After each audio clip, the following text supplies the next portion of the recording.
Okay. One of the main things that we do all winter long is deadheading of pansies. And this is really important, especially after temperatures drop or we get a lot of moisture. Often that rain will beat up on the flowers, or often in between fertilization, they'll start to develop a lot of deadheads that are going to have to get removed from the plant. There's a few reasons why we do that. Pansies are an extremely busy plant. They're continuously putting on growth, continuously putting on flowering. So any part of the plant that's not worth saving that you can get rid of, it's going to redirect that energy into more positive growth for you. So a few things that I wanted to point out in the winter for pansies is, number one is getting rid of any deadheads. And by those I mean any flowers that are spent, that have gotten limp now and need to get removed. Often what we want to do is go ahead and get them removed before they start to melt or basically get wet and kind of adhere to the rest of the leaves around them. And if I can get a little bit closer, I can kind of show you what I mean.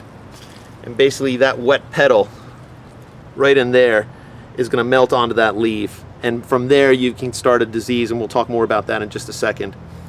So what you're going to do is, when you remove the old flower, is you want to make sure that you get the entire stalk if at all possible. And what you want to do is just try to lightly pinch it between two fingernails and tip it off. A lot of times I'll come by in the field and see guys that have just popped the head off of it. Again, you've got a whole green stem here with no flower on it. There's not any value in that. Go ahead and just clip it back, save that energy, and redirect it into some new flowers or some new growth. If you're not deadheading your pansies regularly and you do have a lot of old blooms settling onto the leaves, you can actually invite a few different diseases. Here you can kind of see this is anthracnose that started out on the leaf margin of this plant. And again, it's from excessive moisture. And if water is hitting these spores, they can spread and infect the rest of the plant. Another common problem if you're not deadheading your pansies is right here. You can kind of almost see this petals turning translucent on here.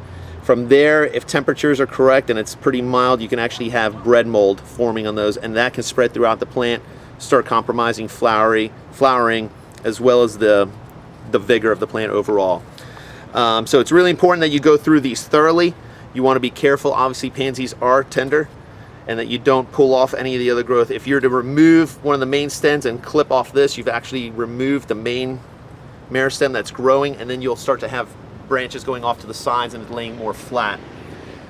So basically going through the plant meticulously, getting that. If you notice any leaves that have got disease on them or a bunch of dried flowers stuck to them that you can't get rid of, you can always go ahead and, same thing with the flower petal, is just come down as low as you can and just neatly pinch it away. If you're able to fit in a pair of scissor shears, you can always make a nice little neat cut on the stem. Again, the cleaner the cut, the better for it.